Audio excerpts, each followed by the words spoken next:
Assalamualaikum warahmatullahi wabarakatuh. Allahumma sholli ala Sayyidina Muhammad wa ala ali Sayyidina Muhammad.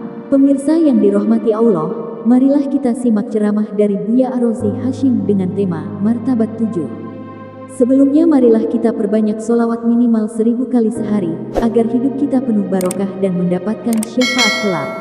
Selamat menyaksikan. Bismillahirrahmanirrahim. Ahad, Allahu Samad. Alhamdulillah Rabbil Alamin. Wassalatu wassalamu ala sayyidil mursalin wa ala alihi wa ashabihi jama'in wa ba'd.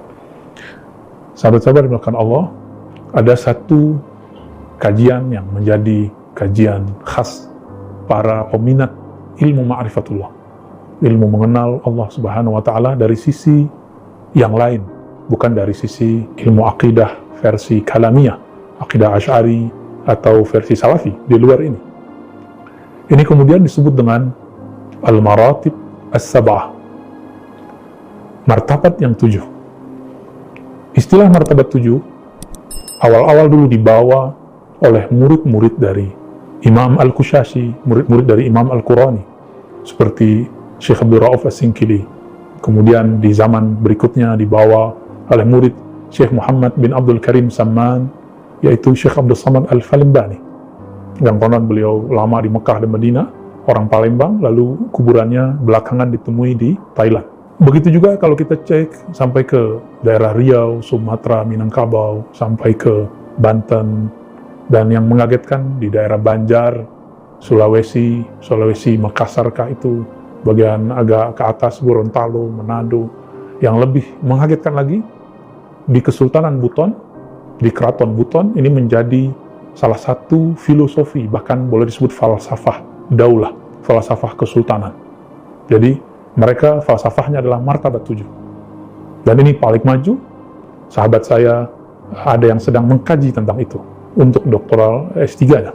Sahabat-sahabat dimakan Allah, apa itu dan siapa yang membawa? Mungkin kita mulai dari siapa yang membawa. Martabat 7 ini sebenarnya dikembangkan dari perbedaan antara filosof yang menghubungkan antara Allah dengan alam dengan teori disebut faid, emanasi, bahwa alam ini adalah luahan atau pancaran atau isyraq dari Allah Subhanahu wa Ta'ala. Begitu ajaran dari Aristoteles.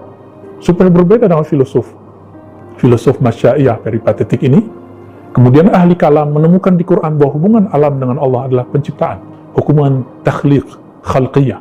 Allah menciptakan, khalaqtuka biyadayya wa lam taku syai'a. Hai Adam, aku ciptakan engkau dulu tidak ada, langsung dengan tanganku. Artinya hubungan Allah dengan alam, menurut ahli akidah, hubungan penciptaan, dari ketiadaan menjadi ada. Adapun ahli azwaq, ahli rohani, yang juga ahli sunnah, mereka mempunyai pendekatan yang lebih sederhana lagi, yaitu pendekatan cinta, pendekatan hub, pendekatan zauq, rasa. Muncullah kemudian Imam Abu Yazid, Imam Shibli, Imam Junaid, kemudian dikembangkan oleh Imam Ibn Arabi dikembangkan oleh Imam Al-Jili. Lalu dari perkembangan itu disimpulkanlah menjadi 7 istilah wujud, disebut dengan Maratibul Wujud As-Sab'ah, 7 martabat atau martabat 7. Imam yang menggabungkan ini bernama Muhammad Ibn Fadlullah Al-Burhapuri atau Al-Burhanpuri. Imam ini menulis satu kitab berjudul At-Tuhfah Al-Mursalah ila Ruhi Sayyidina Muhammad Rasulullah Sallallahu Alaihi Wasallam. Hadiah yang dikirimkan untuk Nabi Muhammad Sallallahu Alaihi Wasallam. Beliau kemudian menjaga kaidah-kaidah ilmu akidah Asy'ariyah, karena dia seorang Asy'ari, dia seorang Sufi. Supaya tidak dilanggar, maka beliau memberikan kaidah-kaidah sebagai guidance.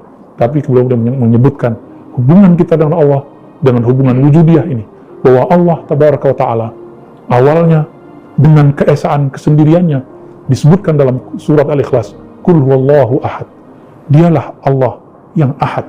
Maka sebutan Allah ahad, ahad ini Allah Subhanahu wa Ta'ala belum menampilkan, belum menyebutkan nama dan sifat. Dan teman-teman, ini bukanlah tartib zamani, menyebutkan fase zaman, ini hanya tartib akli, hanya susunan tahapan fase-fase pemahaman akliyah, sebatas akaliyah. Bukanlah menunjukkan Allah awalnya sendiri, kemudian Allah berubah, tidak. Lalu di tahapan pemahaman ilustrasi berikut, Allah mulai memancarkan di dalam dirinya semua nama dan sifat, tetapi Allah belum zahirkan, masih secara global. Yang tadi disebut ahadiyah, sekarang disebut al-wahdah. Lalu setelah itu Allah Subhanahu wa Ta'ala baru kemudian menampilkan Huwallah, dialah Allah, menyebut dirinya dengan nama-nama dan sifat-sifat yang sudah rinci. Inilah yang disebut dengan Al-Wahidiyah atau Wahdaniyah. Inilah perbedaan antara Ahad dengan Wahid. Ahad belum ada nama-nama selain itu, sedangkan Wahid semua nama sudah ada. Nama-nama itu ada pada Al-Wahid. Allah yang Maha Esa, Maha Satu. Allah yang Maha Sendiri ini, Maha Esa, Maha Tunggal ini kemudian ingin dikenal, maka Ia menciptakan makhluk. Karena keinginannya dikenal, maka terciptalah makhluk. Memancarlah daripada sifat dan namanya itu, kemudian bahkan dari hembusan nafasnya, kemudian disebut dengan alamul arwah, para arwah. Disinilah kemudian lanjut ke alam mithali. Alam mithali yang kita lihat di alam mimpi. Lanjut kemudian ke alam ajsam, alam jism. Dan semua ini terkumpul pada diri Nabi Muhammad, yaitu disebut al-insan al-kamil.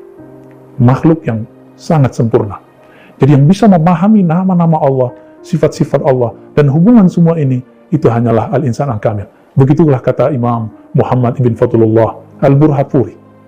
Siapakah imam ini? Ini yang belum kita sebutkan. Imam ini ternyata adalah guru dari Imam Ahmad Ash-Shannawi, salah satu imam di Madinah, adalah mursyid dalam beberapa tariqah Khalwatiyah, Syatariyah, dan juga Naqsyabandiyah, Qadiriyah.